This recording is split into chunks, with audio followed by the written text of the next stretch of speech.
there. Ooh. How'd you get up? Ooh. Eee. Better just be the one of you. 'Cause if it ain't just the one of you, I'm gonna be primarily upset. Did you just make out with someone or did you slip in the portal?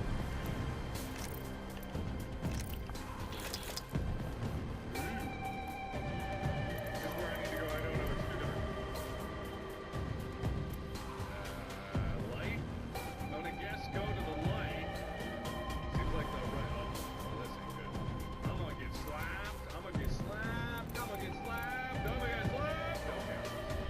If I was in this situation, if really me, was in this situation where I had to explore this darkened day all by myself, I wouldn't. How would anyone have the willpower to just keep sprinting forward into the darkness, not knowing anything?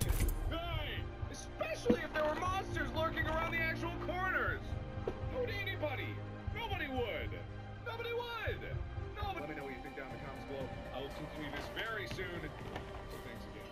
And as always, I will see you in the next video. Bye-bye!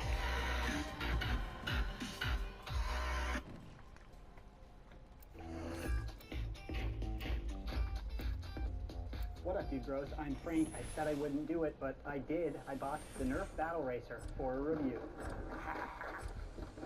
Now you can go vroom vroom, and a huge shout out to this video sponsor, War Robot. We're in this together. Remember that. Your father gift us today. You get to choose your own robot and customize that robot to define your own gameplay. So it's not all button mashing, it's all about that strategery, picking the right gear and content updates. You pick the right way and go.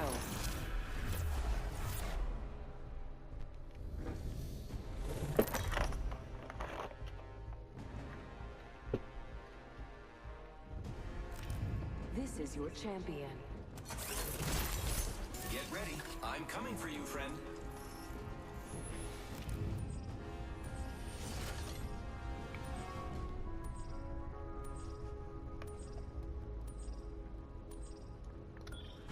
Let's land here. That. Prepare for battle.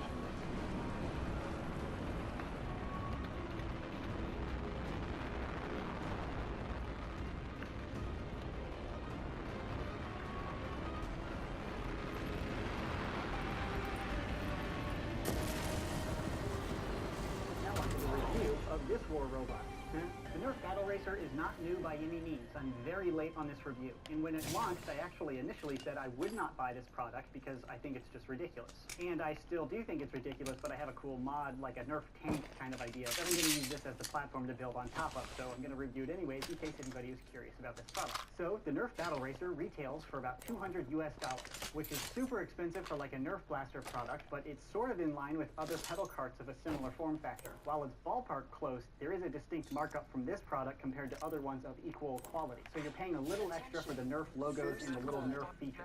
If you're just after a pedal cart like this and you don't care about Nerf or Nerf blasters, you can save a little bit of money by buying a cheaper one that's not branded with Nerf. Also worth pointing out, there's an advertised age range of 4 to 10 years of age. I typically complain when a blaster grip is too small when I say these aren't just for kids, adults use them. This openly says 4 to 10 years old, so I can't really complain that it's a smaller product. Something that is suitable for me, I'm an adult, I'm over 6'3" in height, would not be suitable for a 5-year-old. It would just be way too big, perhaps too heavy for their little legs to propel. So I totally understand why it's this size, so I don't want to harp on the size too much. Although I understand it's quite comical to see somebody of my size driving this little thing around. Need to make that note clear because this review is guided towards the smaller, younger Nerfers. Okay, so the overview of this product. It's a pedal cart, so you can pedal it, and it's a cart, hence pedal cart. It's not a motorcycle. It has 4 wheels, so it's way more stable. A bike or a scooter would be pretty cool, but if you just wanted to kind of park, or if you wanted to focus more on shooting as you're traveling, this thing it's much harder to fall off or crash. Alternator here. You can still totally crash it, and I crashed it. Watch for them. But I would be crashing a lot more in like a bicycle or a 2-wheel configuration.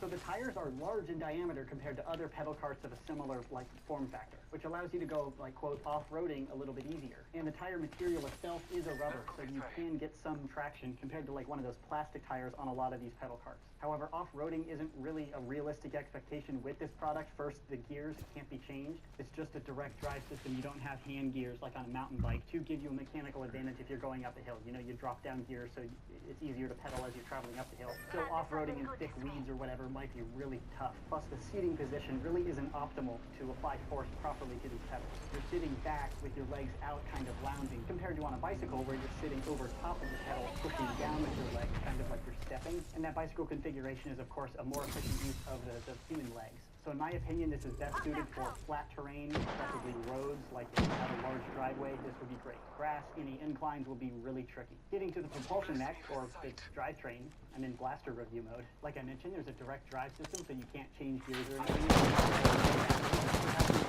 Drive or front-wheel drive, or if you're a TV fan, all-wheel drive. This isn't even two-wheel drive, it's one-wheel drive. Only the back right wheel actually turns when you're helping you roll.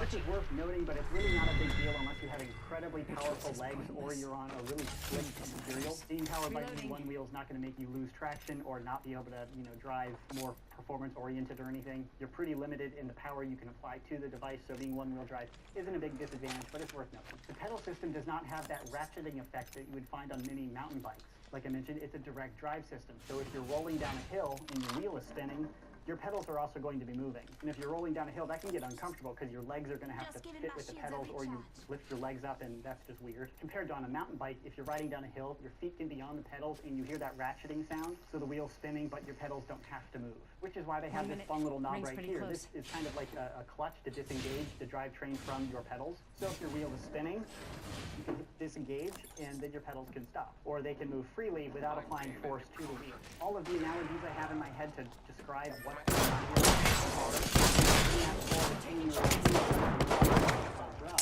if you know how far it goes, or going into the on an automatic transmission that disconnects the power string, so you could be slamming on the gas in the car and it's not making you go.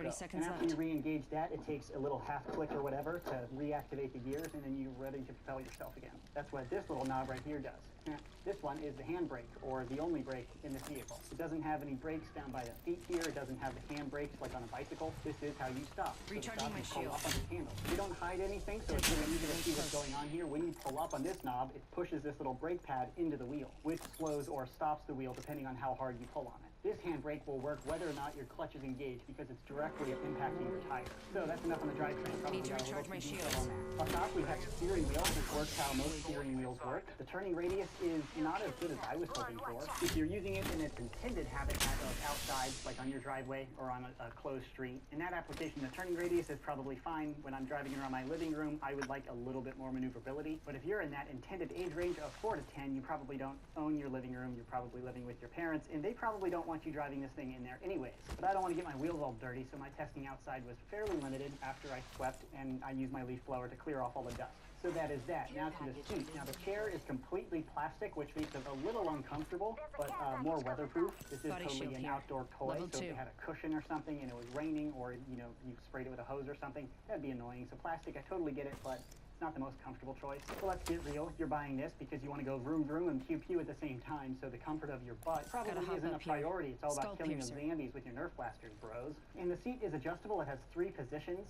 It's not quite as adjustable as the box makes it seem. And being a pedal cart, the distance between your butt and the pedals is pretty important, so you want to be able to scoot the chair up a little bit if you're shorter, and you need that advantage to, actually reach the pedal. Built into the chair, we have 2 cup holders, or little cubby areas. They aren't deep enough or even circular, so cup holder's probably the wrong word. You have a thinner can like a Red Bull that will fit. Otherwise, you can leave darts in there, but it is a pretty shallow little cubby, so you might lose those darts if you're driving, or at least if you're driving like I drive, like hardcore parkour style, crashing into stuff and trying to do e-brake turns, bro, like drifting style. That's a solid segue to what makes this a Nerfy cart. So that's the first actual Nerf feature that I've mentioned, like being helpful in a Nerf battle. Other than the Nerf logos all over the place, what else makes it Nerfy? So first, you have the little cup holder, or dart holder. On the back of the seat, you have these 2 little rings that you can fit barrels through to hold 2 blasters in the back here. More Nerfy features. Up in the front hood here, you have some dart storage. Realistically speaking, it's not the most practical, but I think it looks cool and, tactical. Not practical, but tactical. As a magazine user, when I see these little dart rings, I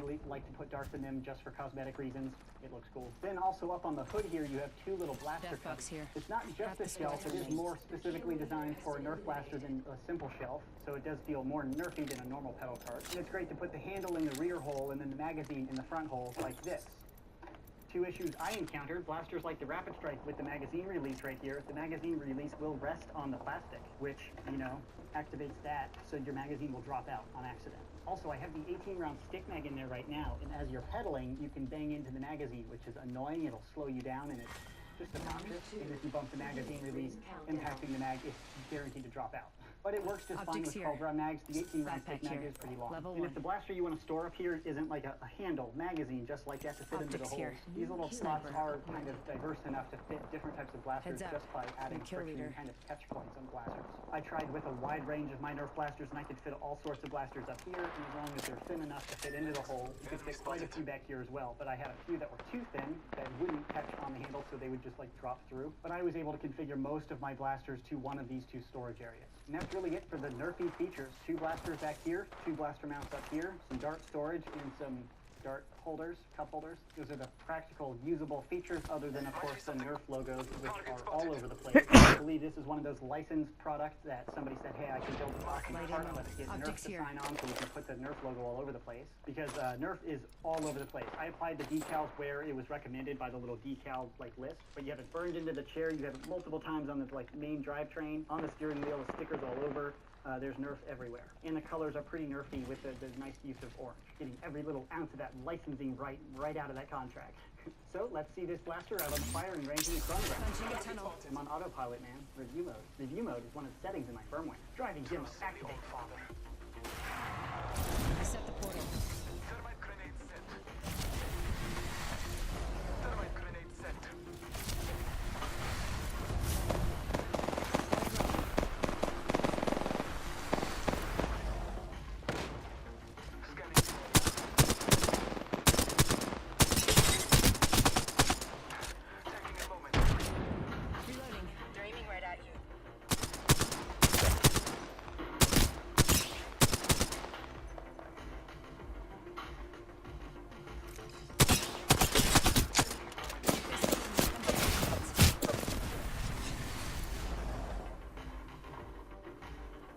Recharging my shields.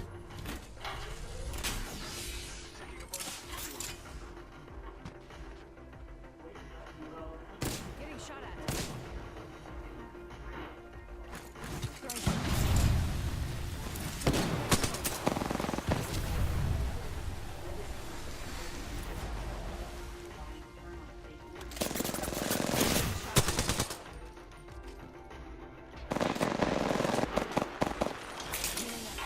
Eyes are open now. Marking our surroundings.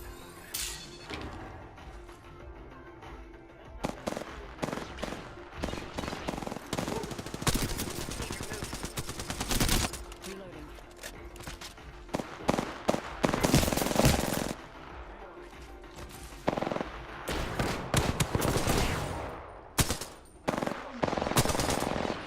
Reloading.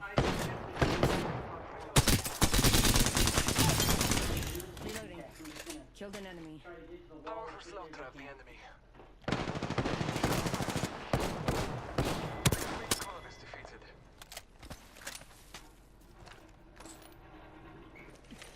Patching myself up. If I continue trying to do stupid stuff on video, I'll burn myself, the car, or my house. So, I don't really have anything to compare this product to. I've ridden plenty of bicycles in my day, but this configuration is fairly new to me, so I can't really place a firm opinion on the quality or the drivability of the product. But I looked around at other pedal cars and the difference between some of them so far is really better than I was expecting. A nice metal frame, and I crashed this thing quite a few times. And it's not like it's gonna bend or anything. With that Nerf brand logo, you kind of expect foam, maybe plastic, but metal, but like a reinforcing strong product. Jump to when I see that Nerf logo. So, pleasantly surprised. And the choice of materials is also pretty solid for longevity. You can like spray it down with a hose. If you're outside, you don't have to worry about it getting messy because you can just hose it off. It doesn't have any soft touch materials or anything like that. But as little as I know about these pedal carts, I can say you're losing a huge mechanical advantage over a bicycle or anything where the rider is up over the pedals. Because you're sitting back in that lounged, relaxed position, you're not most efficiently pushing on those pedals. So if you're going to buy this as like a commuter vehicle, if that's even a thing for 4 to 10-year-olds, if you wanted to drive this to your friend's house, it'll be really difficult to drive this for a long distance. First, it's not terribly comfortable with a plastic chair, but it only has 1 gear. And if you're on flat terrain, just goofing around, not trying to go fast like commuting, that's probably not an issue. But if you have a hill and you're trying to go up a hill,